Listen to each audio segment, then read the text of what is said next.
بانی P T I کی نااہلی ختم کرنے کی درخواست پر فوری سماعت کی استدعا مسترد کر دی گئی ہے۔ تفصیل جانتے ہیں، نمائندہ جیو نیوز مریم نواز نے ہمیں جوائن کیا ہے۔ جی مریم، سماعت کا احوال بتائیے۔ جی، سپریم کورٹ میں بانی پی ٹی آئی کے توشہ خانہ کیس میں نااہلی اور الیکشن کمیشن کے خلاف توہین عدالت کی درخواستیں مقرر کرنے کے لیے آج پی ٹی آئی کے وکلاء عدالت پہنچے تھے اور انہوں نے عدالت سے فوراً اس کیس کی سماعت کرنے کی استدعا کی تھی، لیکن عدالت نے یہ کہہ کر کہ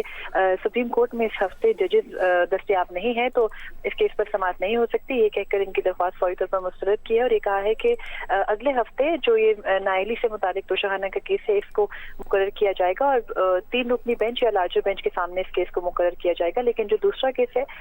توہین عدالت کا الیکشن کمیشن کے خلاف پی ٹی آئی کی درخواست ہے، اس کو سماعت کے لیے مقرر کرنے کا عندیہ دیا ہے۔ قائم مقام چیف جسٹس سردار طارق مسعود نے اس کیس کو اپنے پاس طلب کر کے یہ کہا ہے کہ شاید اس کیس کو کل کے لیے مقرر کیا جائے۔ پی ٹی آئی کے وکلاء لطیف کھوسہ اور شہباز کھوسہ آج عدالت میں پیش ہوئے تھے اور انہوں نے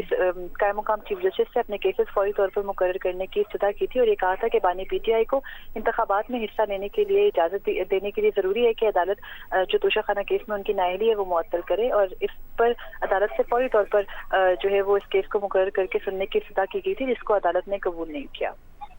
بہت شکریہ آپ کا مریم نواز، آپ نے اس خبر کی تفصیل دی۔ توشہ خانہ کیس کا فیصلہ اس سے متعلق جسٹس سردار طارق نے کہا کہ سپریم کورٹ کا 2 رکنی بینچ آپ کو عبوری ریلیف نہیں دے سکتا۔ بانی پی ٹی آئی کی نااہلی ختم کرنے کی درخواست پر فوری سماعت کی استدعا مسترد کر دی۔ نہ صرف توشہ خانہ کیس میں بانی تحریک انصاف کی نااہلی ختم کرنے کی درخواست کے اوپر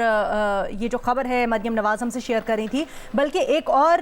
درخواست جو پاکستان تحریک انصاف نے جمع کروائی ہے وہ ہے الیکشن کمیشن پر توہین عدالت کیس۔ اس سے متعلق یہ خبر دے رہی تھی کہ امکان ہے کہ اس کو جلد سماعت کے لیے مقرر کیا جائے۔